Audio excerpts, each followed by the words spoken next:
Surat range IG cyber પોલીસે એક મોટા સાયબર ફ્રોડ નેટવર્કનો પર્દાફાશ કરીને ચાઇનીઝ ગેંગ સાથે સંડોવાયેલા 8 આરોપીઓની ધરપકડ કરી છે.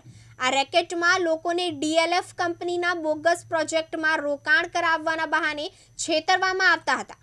સૌથી ચોંકાવનારી વાત એ છે કે ઝડપાયેલા આરોપીઓમાં ચાની લારી ચલાવતા 2 યુવાનો અને એક મોબાઈલ દુકાનદારની સંડોવણી સામે આવી છે. આ ત્રણેય આરોપીઓની અમદાવાદથી ધરપકડ કરવામાં આવી છે.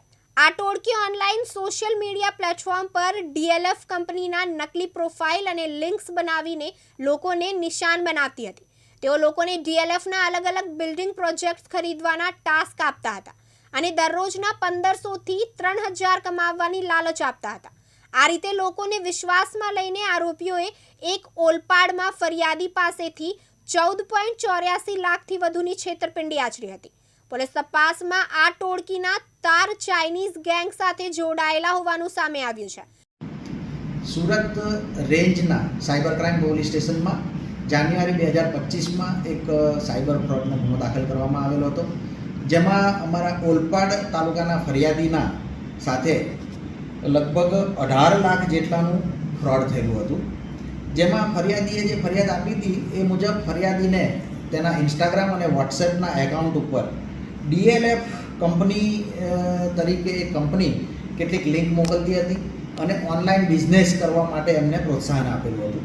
જેમાં એ લિંકમાં ડીએલએફ કંપનીના કેટલાક પ્રોજેક્ટ હોય એ પ્રોજેક્ટમાં રોકાણ કરવાથી અથવા તો બુકિંગ કરવાથી એમને દોઢું રિટર્ન પાછું મળે બીજા જ દિવસે, એ ટાઈપની એમને સ્કીમો આપવામાં આવતી હતી. ફરિયાદીએ થોડા કરીને પ્રથમ 10,000 જમા કરાવ્યા, એની સામે એને 15,000 રૂપિયા મળ્યા.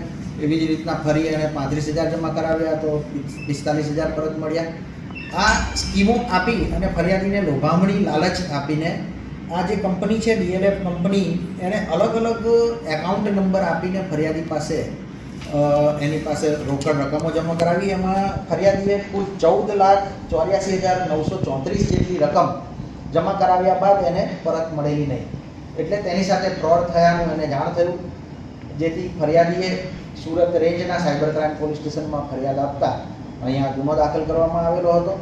જે ગુનાની તપાસ સાયબર ક્રાઇમ પોલીસ સ્ટેશનના પોલીસ ઇન્સ્પેક્ટર શ્રી પીએ સુથાર અને શ્રી કે.આર. વાઘેલા એમના નિગરાનીમાં થઈ રહી હતી અને સુરત રેન્જના રેન્જ આઈજીપી શ્રી પ્રેમવીરસિંહ સાહેબના માર્ગદર્શન હેઠળ આ ગુનાની તપાસ તેઓ કરી રહ્યા હતા.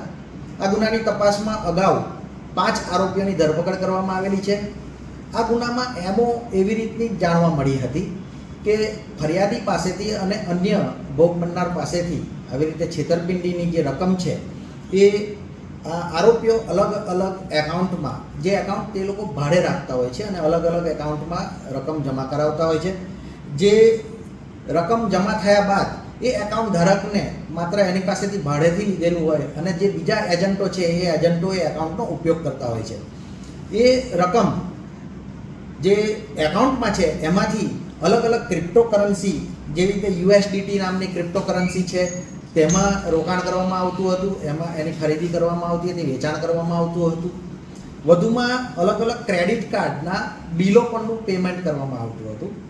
ક્રેડિટ કાર્ડના બિલો જે પણ પેમેન્ટ કરવામાં આવે એ એકાઉન્ટમાંથી પેમેન્ટ થયા બાદ વળી પાછા એને અલગ અલગ પોર્ટલથી પરત પણ મેળવવામાં આવતા હતા અને આખું એક સિન્ડિકેટ બહાર આવેલું હતું.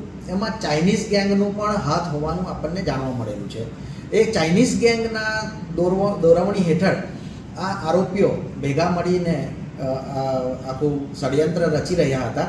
જેમાં અગાઉ સાયબર ક્રાઇમની અમારી ટીમને 5 આરોપીઓ પકડવાની સફળતા મળેલી છે અને તે આરોપીઓના એકાઉન્ટ ધારક, એજન્ટ અને ક્રિપ્ટો ખરીદનારા જે આરોપીઓ છે એના પરથી વધુ લિંક મળતા હાલમાં 3 આરોપીઓની ધરપકડ કરવામાં આવેલી છે.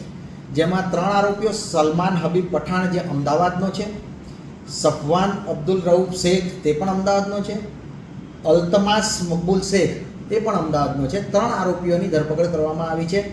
જેમાં જે સલમાન હબીબ પઠાણ છે તે અને અગાઉ પકડાયેલ આરોપી આતિફ ઇશ્તિયાક અજમેરી, આ બંને આરોપીઓ ભેગા મળીને જે ભાડેથી રાખેલા એકાઉન્ટ છે એ એકાઉન્ટમાંથી પૈસા મેળવી અને ક્રિપ્ટોની ખરીદી અને ક્રેડિટ કાર્ડના પેમેન્ટ કરતા હતા.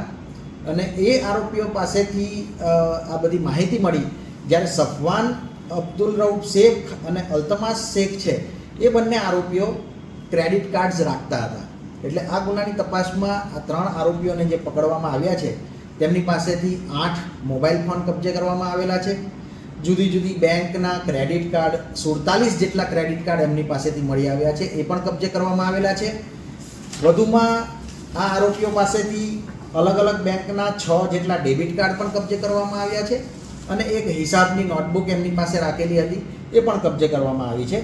હાલમાં આ ગુનાની તપાસ મહેરબાન રેન્જ આઈજીપી પ્રેમવીર સિંહ સાહેબના માર્ગદર્શન હેઠળ સાયબર ક્રાઇમની ટીમ કરી રહી છે અને હજુ પણ વધુ આમાં માહિતીઓ બહાર આવવાની શક્યતા છે.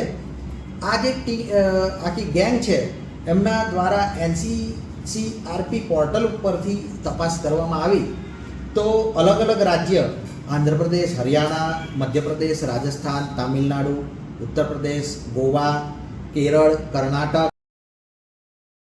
મુકેશ ગુરવ, દિવ્યાંગ ન્યૂઝ, સુરત.